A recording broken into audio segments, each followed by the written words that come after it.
I can tell you right now, Sam Calavita is going to flip over every rock in this guy's body and genes the way that he's made up to make him a cardio machine. Mm-hmm. He is not going to get tired for this fight. He's doing VO2 max, altitude training, riding the bike. He's doing these crazy garage workouts with Armin. Like, I'm telling you right now, he's never worked harder in his life. And I just talked to Sam yesterday, actually, of how well he's doing. Now, there is footage of him on social media on an exercise bike or an elliptical machine, and he's absolutely killing it. He's got a bunch of people around him just cheering him on and all the rest of it. You're going, go on, Khamzat, push it, son, push it, son. I never had that. I did all my training by myself. I would go out on the streets. I would run like a maniac. Just running through the neighborhood like an absolute goddamn psycho. But whatever gets you to the dance, ready to do it, I couldn't care less. Seems like he's working hard on the cardio because we know, you know what I'm going to say, he has to. Against Gilbert Burns and against Kamaru Usman, in the first round, he slowed down. Not even a month ago, there were rumors that Khamzat Chimaev was injured, that he was not going to be in Chicago. Guess what? He's going to Chicago. I saw him training with Coach Calavita in the garage down in Los Angeles. And if you're training with that man, there is nothing wrong with you. Because the way that he pushes his athletes, the way that he works them to exhaustion, the way that he really does test you mentally, physically, that means you cannot be injured. And if Khamzat Chimaev was to have any issue with Dricus du Plessis, as we saw with Gilbert Burns and Kamaru Usman, it would be the longer fight and the cardio. If there's a guy that can get him ready, it is Coach Cal. I trained with him before. When you were fighting? Yeah, but I'm gonna tell you, the guy's training is so hard. I love Sam, but I don't never want to see his garage again. It was that hard? It's that hard, bro. Not only does Sam train you the right way to be this freak of cardio, but he also is going to help him make weight very easy. Sam's algorithms on the water displacement that he's got is next level. He'd always have me show up to fight week. I fight 135s. He'd have me show up to fight week. So that's 5 days before, or 7 days before on Sunday. As long as I weigh 150 and I'm hydrated, I know I've made weight. Now it's just about water displacement, doing it the right way. And he's going to do the same thing for Chimaev. So he's going to make the weight better, which in turn is going to make his cardio better. And he's going to train the right way. With all the stuff that I know now, everything that I know is because of Sam Calavita. Oh, Coach Cal. I've heard of Coach Cal. Yes. He comes from a cycling background. He's big in endurance. Maybe that's why Khamzat's going to reach out to him, because he's going to... No, I'm very familiar with him. I'm very, very familiar with him. I've heard of his protocols in the past. No, he's a very good strength and conditioning coach for sure. He has more of a cycling background. Yeah, first thing I said to the boys when we were watching Khamzat train, I'm like, how's it, because especially what I do at breakdown fights, I'm like, how's his cardio? Like, buddy, not an issue at all. Because I was like, my biggest thing for him going to the DDP fight, DDP's a big dude, durable. So how's Khamzat going to be in the 4th and 5th round? They're like, trust me, not an issue. Like, shit. I'd say the reason why Chimaev won't win is because of his cardio. I said that before, right? And then I met him and I introduced him. So this guy, Sam Calavita, that I'm talking about, he owns Training Lab. He's the one that gave me my bro science PhD and everything I'm talking about now. And I did it in his garage. So I learned everything you could possibly learn about peak performance and how to get your body there. Well, I introduced Armin to Sam Calavita, which has been working with him, and you've seen the way he's been looking lately. But now I've also introduced Chimaev to him. So Sam Calavita's got like some killers in his garage. He does all of his strength conditioning in his garage, which is amazing. It's like Rocky style training.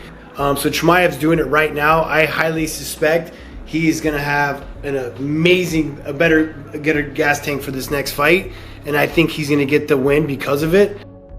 I've always said cardio is the one thing that you have full control over, right? Because you could work as much boxing as you can. You're only going to be able to get as good as you can in segments in boxing. Each camp you get a little bit better. But cardio, you could train full blast all the time and get your lung capacity and your muscle fatigue to its top ability. It's the one thing that you have complete control over. But a lot of times fighters have trouble changing is their fighting style. Khamzat Chimaev is a guy that he goes full blast for those first couple of rounds, and he's trying to get you out of there. And even if you're in tremendous shape, even if you raise your bar of cardio from an 8 to a 9 to a 10, you're going to get tired. It's about how fast do you recover, or how fast do you manage those moments of being tired. So for me, he's doing all the right things, as you said, making sure no stone is left unturned. But he might have to make an adjustment in this fight, where if he can't get him out of there, he needs to find these pockets to go hard and then kind of calm down. Go hard, calm down. Because if he goes full blast again and then we see everything exhausted and now he has to fight stand up on the feet, I feel like that's a point where Dricus du Plessis could find some areas to expose him. If Chimaev's going to win this fight, he's got to break in practice. So you got to bring in enough guys to break him, because he's gonna beat up his training partners. He's good. Yeah, we see him here with 6 guys. So you need more of them. Because if you're going to beat up those 6 guys, what are the next guys that are fresh and now can get beat up, or vice versa, beat you up? Like, you have to get beat up in your training camp to be your best.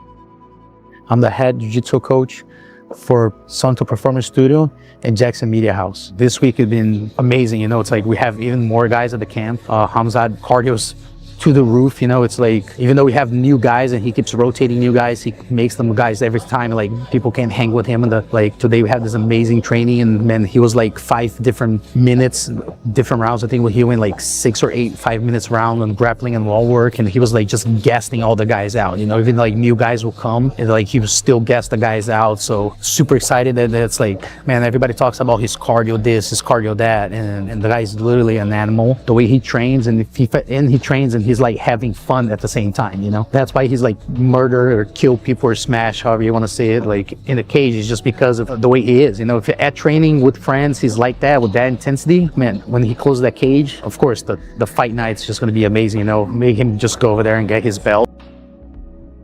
No doubt. Listen, all bias aside, like I was a fan of Khamzat, and I've been on his train for a little bit. But the knock on him was the cardio, right? Which, you know, he had long COVID and all those issues with his lung stuff, which is completely fixed now. And then see him in here, it's like, God, he's such a monster. But that being said, against DDP, like DDP is like, Khamzat's big, right? Khamzat's big. DDP's my size. I don't know if you know. No way. You seen the picture of him in Bisping? Bisping's a big dude. DDP dwarfs big. DDP is walks around about 240. I'm 240 right now. At what weight class he fight? Light heavy. DDP's huge. So he's durable and unorthodox. So the odds makers are going to say, the first round, of course, if Khamzat wins, and if it ends before 2 rounds, it's Khamzat all day. I would extend that after seeing this to even the first 3 rounds. 4 and 5 is what I want to see. I want to see Khamzat in the 4th and 5th. And if Khamzat's lighting his ass up, because DDP is going to be tough to finish. So if Khamzat's in the 4th and 5th finish him, then you got one. We got a real one. We see everybody on the internet talking about if DDP doesn't get finished in the first round, it's going to be hard for Khamzat. And they said that if Khamzat can obviously win, he's going to win in the first round. Me personally, I think Khamzat could kill him in any round. I think Khamzat's the most explosive fighter in the UFC. He does every fight the almost same things, and he's not going to change anything. DDP thinks that Khamzat not going to take him down. He said he'll give him. I saw on Twitter. Dricus said he'll give him 10,000 for every time he's able to take him down. If he's really think like he's gonna pay his 10,000, he's not gonna make money from that fight. He's gotta give all his money to Khamzat.